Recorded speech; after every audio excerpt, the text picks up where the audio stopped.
hit that. Suleiman's running well again, former world indoor champion. So the men's 1500 metres. Alex Swain just got left a little bit, as did one or two of the others, including Suleiman. So Bram Som will have the task, the very good pace-making Dutchman, of leading them through the first 5, maybe 600 metres. Quebec will try and keep things moving after that.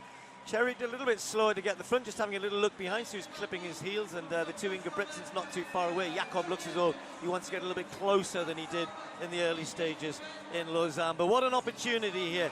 Will Chariot still have the legs after that big run last week? Well, it was a week ago, Steve. He's easing through into second place now, actually going past one of the pacemakers and urging, I think, the second pacemaker, Quebec, to accelerate. But I know that after last week's win in 3:28 in Lausanne, with the slightly strange pacemaking that went on, he went out in around 150 flat, maybe a click under 150 for 800 metres, which is far from perfect, and he ran 3:28. One or two people began to think that the world record of El Garouge is within his sights. I'm not sure it's going to happen tonight. That world record of El Garouge celebrates its 21st birthday in 2 days' time, but he's looking very much up for Chariot. Look at this, taking the lead. And there's no need for that. It was a good 55 lap. Bram Som must be thinking, well, what do you want? And now, of course, Chariot's got to slow as Quebec tries his best to try and get back in front of him. Som's now pacing the rest of them. And we've got a big group there with Simotwo and Musagala's up there, the Ingebrigtsens are there. So Timothy Chariot coming round with 2 laps to go, urging the pacemaker to go faster here. Simotwo and Suleiman chasing, Musagala there, Quebec, then the Ingebrigtsens, and then Grice of Great Britain as well, as Som drops away.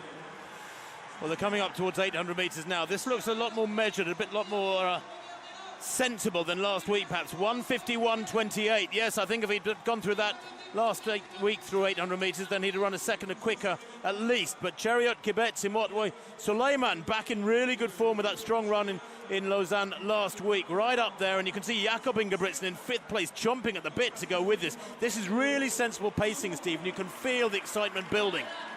Just looks as though it's slowing a little bit. You can see them all gathering, and Suleiman just gets a little nudge from Jakob, who's so authoritative, even though he's only 18. Grice is moving up on the outside of Suleiman, who looks for a little bit of room as he approaches the bell. There's all sorts in with chances here. McSwain moving up as well.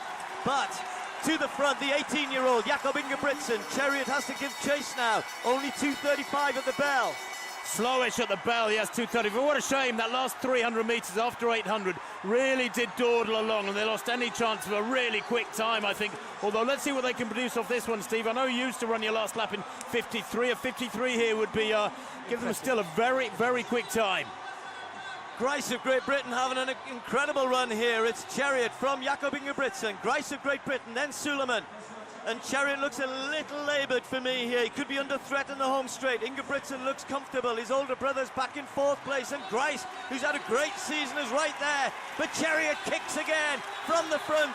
He's just sucked them in a little bit. And now he goes away. Timothy Chariot with Jakob Ingebrigtsen chasing him. Grice is there as well. Suleiman, Musagala, they're all finishing very, very quick indeed. But it's going to be Timothy Chariot. He's looking at the clock. Just under 3:30. Well, he kidded them on a little bit there, didn't he? It looked as though they were starting to put pressure on him down the back straight, round the top bend, but he just saved enough. It was a very different race to Lausanne last week. I think it's very difficult to do what he did last week and then improve on that this week, but he hasn't come too far away, has he? 3:29.97. I thought that was really impressive, though. I thought the way he controlled that race, I'm not quite sure why he tried to make the pacemakers go quicker on the second lap, because he didn't really need to. Ingebrigtsen with another great run, and Musagala rewarded with a national record, and Grice as well. National record for Musagala. Grice with that huge personal best, 4th on the British all-time list, but Chariot is our winner, and Ingebrigtsen impressive again.